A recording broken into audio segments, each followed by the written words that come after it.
chose en ce moment ne pas remplir? Alors que tout le monde parle beaucoup au micro, pourquoi ne pas laisser le silence d'un homme résonner?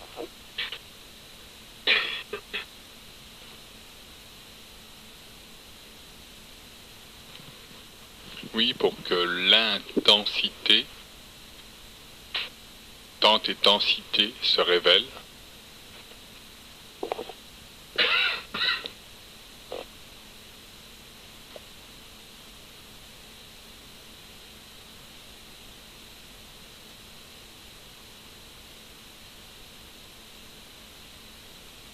Oser là où tout le monde, oser là où quelque chose en nous voudrait autre chose que ce qui est et se conformer à des impératifs, soit radiophoniques, soit télévisuels, soit métropolitaines, soit dans la boulangerie, soit partout.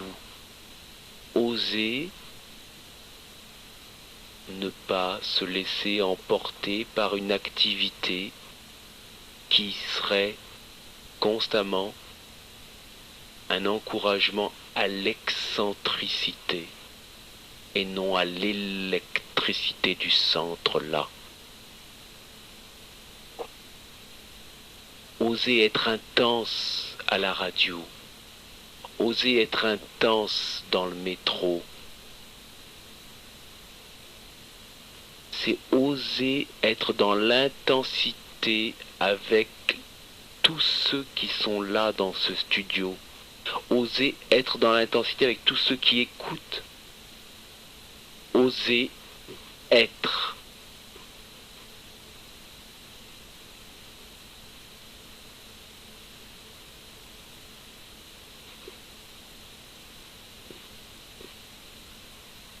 Pas faire une émission comme on voudrait que je la fasse. Pas faire une émission conforme à quoi que ce soit.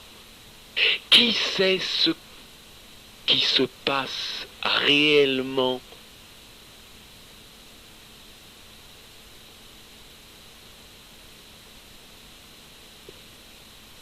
Sommes-nous conscients de la magie de l'instant, du mot et du non-mot?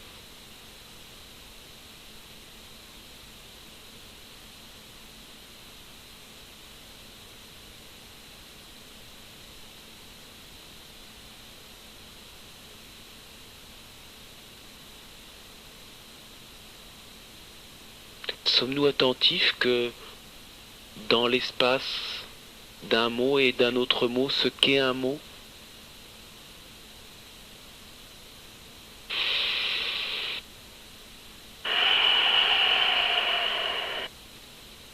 Bien, je propose qu'on fasse une pause musicale et qu'on demande aux auditeurs qui veulent donner leur son, le donner. Pour, oui, donner leur son, intervenir, poser leurs questions, échanger. C'est pour le moment Maurice Bénin et nous avons des auditeurs qui sont avec nous. Je vous rappelle le numéro de téléphone pour intervenir juste après eux, le 45 77 19 99. Nous allons accueillir tout de suite Simone. Oui, bonjour Stéphane, bonjour Bonsoir. à tous. J'ai demandé à mon noir gardien pour avoir la ligne et je l'ai eu très rapidement.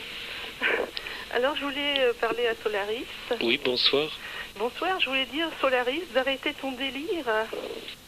Arrête de te prendre pour un gourou et arrête de faire ton cinéma. C'est pas tes belles paroles qui vont sauver le monde de la souffrance actuelle.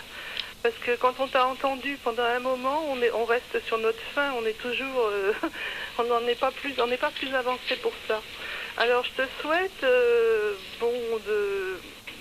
déjà d'aller de courir vite voir un psychanalyste et que je pense que ça fera du bien à tout le monde et aux personnes qui t'entourent et à toi-même. Parce qu'en fait, le monde actuellement, c'est sûr qu'il va très mal. Mais c'est par une prise de conscience intérieure et puis la psychanalyse arrive à un moment justement où c'est un outil qui peut être utile à beaucoup de personnes par une prise de conscience et un travail sur soi.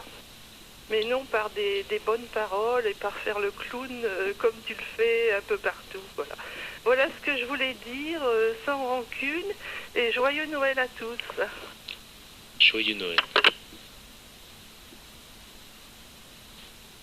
Voilà, une intervention comme ça d'une auditrice un peu fâchée peut-être. Ce qui est formidable, je trouve, c'est que tout s'illustre dans l'instant présent. Ne sommes-nous pas en plein travail, justement, en ce moment, en plein travail sur soi? Qu'est-ce que la psychanalyse, ou qu'est-ce que le questionnement intérieur, si ce n'est pénétrer l'intensité de ce qui se refuse à l'intensité, c'est-à-dire notre peur, notre souffrance? Et ça, il faut effectivement être trempé. Il faut être trempé, c'est-à-dire qu'il faut avoir probablement une très grande joie, une très grande foi, une très grande certitude pour affronter ce négatif-là. À tous les éditeurs qui nous écoutent, qui sont déroutés, agacés, irrités par cette insistance sur le négatif, je dis que c'est une bénédiction et que c'est un cadeau et qu'il y a un émerveillement que l'on peut ressentir parce qu'on est vraiment avec soi et non plus avec ses pseudo-certitudes.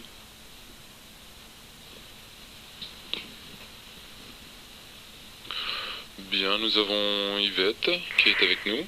Bonsoir. Bonsoir Solaris. Bonsoir Yvette. Je suis très heureuse de te parler. Je résume. Depuis assez longtemps, je reçois des messages de voyants à peu près de tous les coins du monde. Aujourd'hui, j'en ai reçu un, donc c'est tout récent. Là, c'est un condensé de messages reçus par une femme, une américaine, Dr. Mary Jane Even. En 1973, elle a entendu son ange. Et depuis 16 ans, elle a des messages de différents personnages du ciel. Alors sois très attentif. Tu sais, il n'y a pas de hasard. Octobre 93. Donc ça vient de USA Lincoln. Oui. Alors écoute-moi très attentivement. J'écoute. C'est un message du Christ à cette dame. Mes enfants, pendant ces jours à venir, vous aurez besoin d'écouter ceux qui soutiennent notre grand travail, à ma mère et à moi, c'est-à-dire Jésus et Marie. Ce sont des âmes privilégiées appelées voyants. Chacun des vrais voyants a une mission spéciale à accomplir et tous travaillent très dur pour accomplir tout ce qui leur est demandé. Il y en a certains qui proclament des événements. Il y en a certains qui enseignent. Il y en a certains qui cherchent à faire l'unité. Il y en a certains qui prient et œuvrent, d'autres qui souffrent. Il y en a d'autres qui sont appelés à être des âmes souffrantes privées, d'autres qui donnent des messages pour instruire et conseiller. Certains messages sont directs, tandis que d'autres sont indirects. Certains offrent des orientations, tandis que d'autres décrivent les affaires célestes. Tous ont une partie du travail de ma mère sur la terre. Peut-être vous êtes-vous demandé pourquoi chaque voyant emploie uniquement un nom. Un nom et rien d'autre.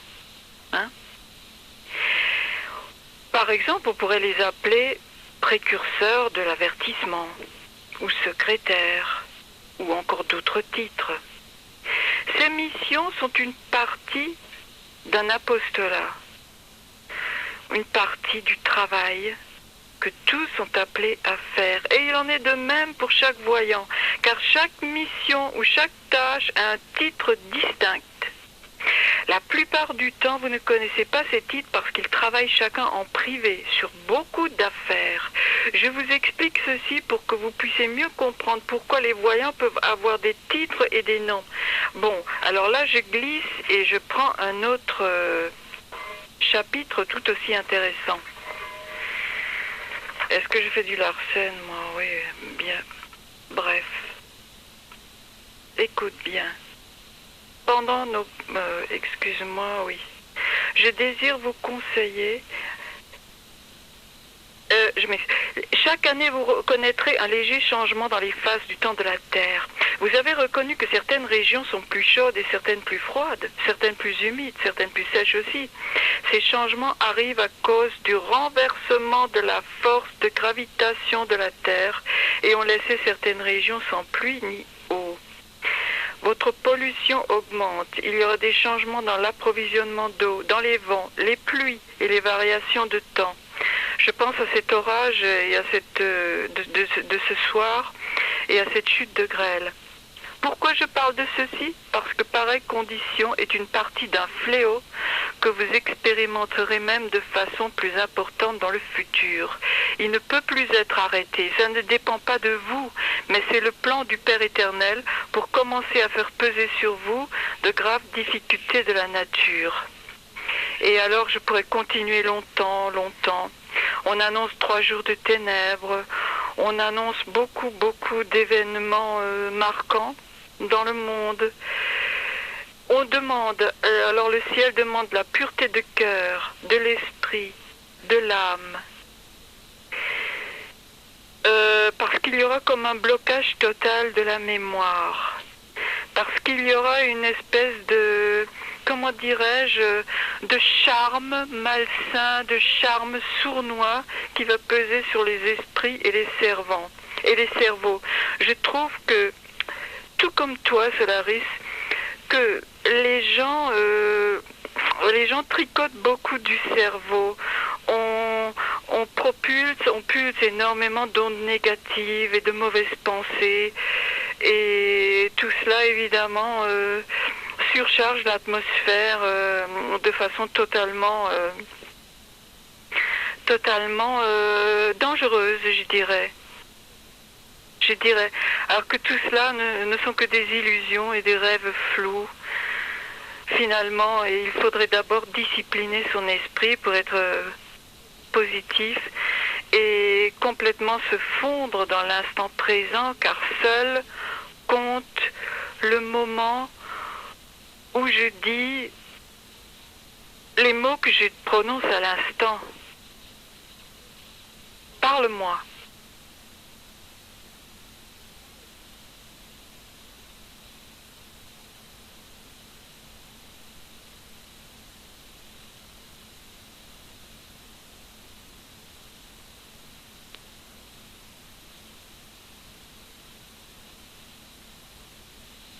Quel miroir pur et transparent. Tout est lavé et nettoyé.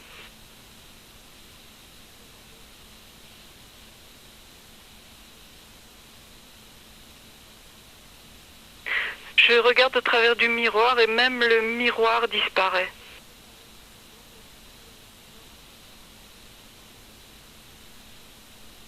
Plus rien ne brouille et ne trouble notre champ de conscience. Ce serait inutile. Même les mots sont superflus. Toi, moi, les auditeurs, tout ce qui t'entoure, nous menons notre existence secrète quelque part dans le même espace-temps. Quoique, notre point of view, notre point de vue diffère.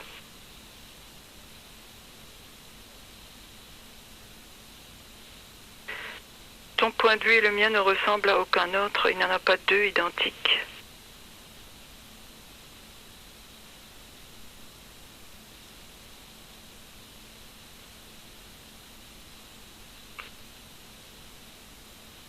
Le vide, le ça.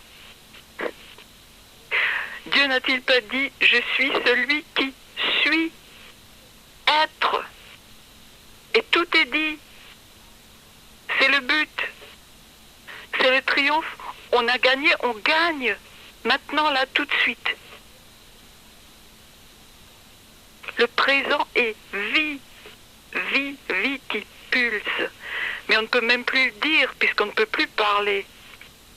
La vie qui pulse se suffit à elle-même dans l'instant présent, dans le point du ici, tout de suite. Là, on y est. On n'a plus besoin de marcher, on arrive, on y est.